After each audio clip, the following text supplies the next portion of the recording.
Well, imagine your loved one unjustly loses his or her life, and after you say your final goodbyes and you're left with grief, someone says to you, sorry, there will be no justice, no accountability. And that is the harsh reality, the harsh truth of something called government immunity. Put simply, in Michigan, cities, counties, the state itself, in most cases, are not liable for their negligence, even when it results in injuries or even death. The same protection includes government workers and public officials, and far too many everyday families burdened and grief-stricken are left to ask, how can this be?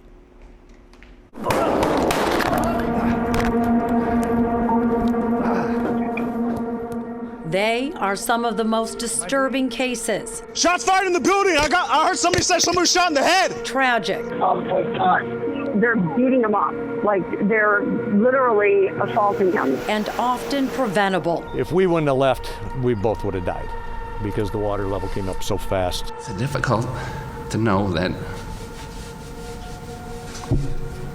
he could still be here if somebody did their job.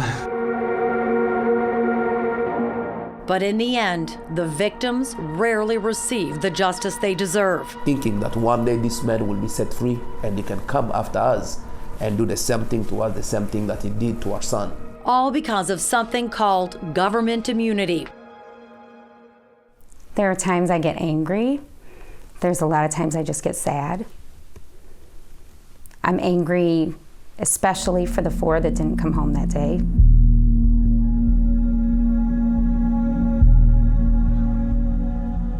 And like Megan Gregory, her family and others whose lives forever changed after the Oxford school shooting, you don't realize it until it happens to you.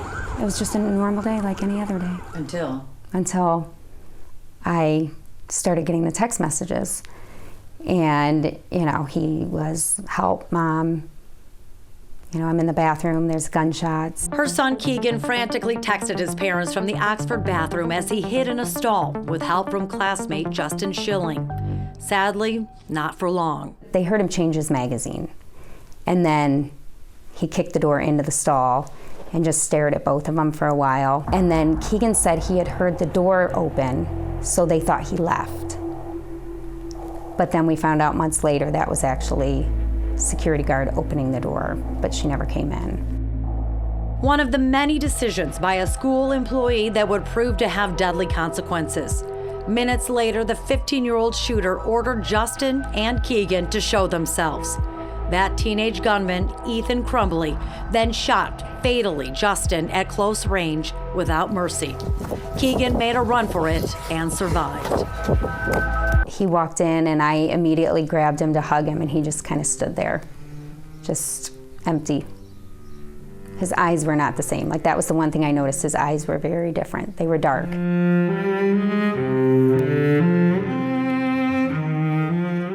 Keegan escaped certain death, but his mom says he will never be the same. A total of 11 people, 10 kids and 1 adult were shot that fateful day. 4 of them, all students, murdered in cold blood. Ethan Crumbly has already pleaded guilty to 24 criminal charges, and in a precedent-setting move, the 15-year-old's parents will be heading to trial on charges of involuntary manslaughter. But attorney Ben Johnson, who is suing the Oxford School District and employees on behalf of the victims' families, has hit a major roadblock. Public school employees are protected by government immunity. That's right. Remember when we said government workers were protected? That goes for public school employees as well. I don't think that there could be a more blatant example of how bad governmental immunity is than the Oxford cases. Government employees in Michigan, including public school employees, are not liable unless it can be proven their gross negligence is the proximate cause of the injury and damage. Johnson firmly believes the shooter could have been stopped and since uncovered layers of negligence. Oxford didn't have a threat assessment plan. School employees ignored the results of Ethan's behavioral test, which showed he was suicidal and at risk, high risk, for anger and violence. Teachers reported Ethan's disturbing drawings, troubling comments about his parents, and even catching Ethan in class searching for ammunition on his phone. searching for ammunition on his phone. And then this. The day of the shooting, a teacher saw a drawing of a gun with the words, "The thoughts won't stop. Help me." Ethan's parents were called to the school that day and told to get their son counseling, instead of sending him home to treatment or searching his belongings. School officials handed Ethan his backpack and sent him back to class. After the massacre, police discovered Ethan's gun, ammunition, and manifesto inside his backpack. All the time. I think about every prevention that could have happened that day. Especially the security guard. Surveillance video shows the security guard walking in and out of the bathroom where the armed 15-year-old had Keegan and Justin cornered. She claims she didn't intervene because she thought it was a training exercise. But all of that evidence and more wasn't enough for the judge, who determined the negligent acts of the school employees was not the direct cause of the shooting. Ethan was. So the judge dismissed the district and its employees from the lawsuit. People do not understand how evil this is. This is government dictating this to you and saying, "Ha, you can't hold me accountable." No one knows this better than Ben Johnson, who has filed several lawsuits on behalf of victims who he claims have had their constitutional rights violated and are trying to hold public officials accountable. Hey, stay in the car. Do you have a driver's license? Do you speak English? No. Stop. 1915. Got one running. Stop resisting. 26-year-old Patrick Loya shot in the back of the head by Grand Rapids police officer Christopher Scher. Johnson is trying to hold the city of Grand Rapids, its police department, and the ex-officer accountable for policies that allowed racial profiling and excessive force that violated Loya's civil rights and led to his murder. But police are also protected, not liable for negligent acts. So it is a symbol of justice. So those people that say it's only about money, they've never been hurt by somebody and then had their government basically laugh in their face and say, "You can't sue me, haha." Johnson also filed a lawsuit on behalf of hundreds of Midland County victims who lost everything in the 2020 Edenville Dam failure. We had a big farmhouse there, 2,400 square foot farmhouse with 2 pole barns. Had quite a bit into it, about $500,000 into it, and lost it all in about 12 and a half minutes. This lawsuit shows that state and federal regulators never made the dam owners follow any of the rules, even though they ignored safety issues and ongoing concerns. The regulators' defense, you guessed it, government immunity. And right about now, you may be asking yourself, why does this apparent double standard even exist? Well, in Michigan, government immunity and something called the Tort Liability Act that dates back to the 1960s. It allows government agencies and employees to do their jobs without the constant threat of being sued for their actions or decisions. Well, I think that the level of the immunity and the way that the definition is written for the immunity needs to be changed. Former Michigan Appellate Court Judge Amy Ronayne Krause, who spent years on the bench hearing cases against the government, says most are thrown out because of the complicated process to file and how the statute is interpreted. To sue someone protected by any level of government immunity, you must prove the person's conduct was grossly negligent and the conduct was the proximate cause of any injuries or damages. What does that mean? Well, basically, when the word grossly was added to negligent or gross negligence and a proximate cause was changed to the proximate cause, it made it nearly impossible in Michigan for someone to sue a government worker and make them or their department pay for their mistake. What's happened is the courts have interpreted that as a very, very high standard. I think that it could be that our courts would not necessarily have to keep considering it that way. There could be changes because laws change when Supreme Courts change. And that time could come soon. Since the Engler administration, traditionally conservative judges have upheld government immunity. But the dynamic has since changed, with Democrats controlling the state legislature. The Michigan Supreme Court recently proposed doing away with an old rule that grants automatic appeals for government entities and workers who are being sued. For victims, it meant years of delays before their cases can even be heard. I remember my attorneys telling me, most people don't win against the government. Like James King, who has been waiting 10 years for justice. King, a college student at the time, was walking down a Grand Rapids street when an undercover FBI agent and police officer mistook him for a petty thief suspect. The officers proceeded to choke and beat the 20-year-old, and to the point that bystanders called 911 thinking they were witnessing a murder.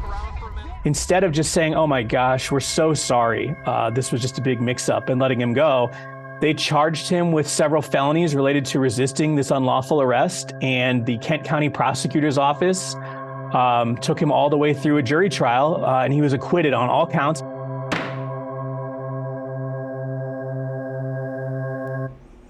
When we come back, why 10 years later, James King, who sued the officers for misidentifying and brutally beating him, hasn't been able to bring his case to a jury. What a lawmaker is now proposing, and what state officials fear could happen if government and public workers become liable for their mistakes. We'll be right back. The king can do no wrong. That's how government immunity started centuries ago, in the days of British common law. But as we've seen, government can do wrong, and in many cases should be held accountable. They're beating him up. Like, they're literally assaulting him. When I was being choked, I feared for my life. James King choked and beaten until he was unconscious by two plainclothed officers who thought he was this guy. Clearly it's not, and a jury agreed acquitting King on all counts. But 10 years later, King's lawsuit against the officers who beat him senseless is still waiting for the green light. There are a million tools in the toolkit of the government's attorneys that allow them to thwart constitutional accountability at every turn and put all sorts of pressure on the victims of constitutional abuse to ensure that they just won't bring the case at all. Tactics attorney Patrick Giacomo knows all too well. As a lead attorney with the nonprofit law firm Institute for Justice, he works tirelessly to hold local, state, and federal government officials accountable when they violate a person's constitutional rights. There is a clear conflict of interest here. And the state deciding whether you're allowed to sue the state or whether to sue its employees, for which the state will be liable to, is inevitably going to say, no, you can't. Why should government workers be immune? Are they above the law? Well, it's interesting that you would make the distinction between, some of them are just maybe neglectful and some of them are malicious. And I think one of the things that happens is that governmental immunity does hold the government liable. A lot of times people think that governmental immunity is just this free pass, so it excuses bad behavior, and that's not true at all. What it does is provide ample accountability while still leaving the resources to be able to provide the services that we need to provide. Solicitor General Ann Sherman, who is the top appellate lawyer for the state, says for governments getting sued, the stakes are high. Eliminating immunity would mean tax dollars would go toward paying damages to victims instead of funding emergency services, public programs, and fixing infrastructure. Sherman fears frivolous lawsuits and forced settlements would also have public servants working in fear. Very often they're making decisions that require split-second thinking. They're working under constrained budgets, and they don't have the ability to say, I'm not going to work with that student today. I'm not going to go into that burning building. They can't do that. And so that's why we draw the line where we do. The video that sparked a national outcry showing an officer kneeling on Floyd's neck. In 2020, the murder of George Floyd thrust the issue of government immunity into the spotlight. Horrified by the police officers' actions, the House passed the George Floyd Justice in Policing Act, which would have abolished immunity for police officers. But it never made it past the Senate because critics said it was another way of saying abolish the police. And frivolous lawsuits would force officers to quit because they could no longer afford to serve. Although insurance, the government, or school district foots the bill for damages, not the individual. Colorado, New Mexico, Montana, Nevada, Connecticut, and New York City have either eliminated qualified immunity, government immunity, or limited its application in court cases. So far, those states and city are showing reform does not equal lawlessness, and essential services continue. I think we also need to be concerned about the flip side of the coin. When we provide such sweeping protection against accountability, does that cause people to act more badly? Does that cause people to be less careful? I think it does. Hey, we're going in, we're staying here. What are we doing? If there were no protections in place, would officers in Uvalde, Texas, storm the school right away and not waited over an hour while children inside called 911? Would Oxford teachers and counselors taken Ethan Crumbley's drawings and actions more seriously, checked his backpack, or chose not to send him back to class? Would police only use necessary force instead of deadly brutality? Let's make sure that people have access to justice. State Senator Jeff Irwin is planning to re-propose legislation that would tweak the language of the law, respecting the challenges government employees face while giving them culpability rather than a free pass. The laws have been written in such a sweeping way that I think that they've caused a lot of folks who have real claims of injustice, real bona fide claims, it's caused those people to not even have a chance to get into court and make their claim. And I think that's wrong. And I do think that over time, if this sort of accountability is reintroduced to our system, that lots of government officials will pause before they do things that might or definitely will violate individuals' constitutional rights. But right now, there is no incentive for lawmakers or the courts to change the rules regarding government immunity, especially since they are the ones who are being protected. The state banks on the fact that victims don't have the knowledge, time, money, or attorney willing to fight immunity laws, unless, of course, you are Attorney Ben Johnson, who says he plans to take the cases all the way to the Supreme Court. No one is above law. I'm not saying that their rights should be lower. Put them right on par with everybody else. Johnson believes if more people were aware of the consequences of governmental immunity, there would be outrage. How many more times will this continue if we can't learn from our mistakes? And how are we going to learn from our mistakes if we can't be honest about them? Are all the same people still working there that were involved in that day? Yes. In early May, a key victory. A federal judge ruled the families of the Oxford victims could pursue claims that the Oxford district pushed Ethan Crumbley closer to violent action. But the civil rights violations lawsuit, looking to pin part of the responsibility on the district and some employees, still has a long way to go. For the Oxford school employees who turned a blind eye or dropped the ball that day, no consequences, no criminal charges, business as usual.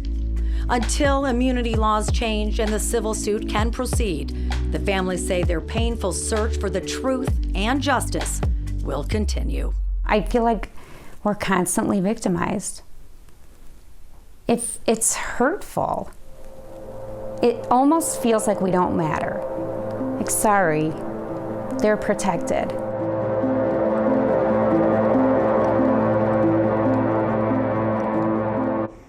I want to point out, depending on the employee's role, there are different levels of immunity and a few exceptions to the law. But bottom line, government employees and their departments are generally not liable for their negligent acts. Lawmakers are the ones who have the power to change the government immunity laws. If you feel strongly about this, call your representative.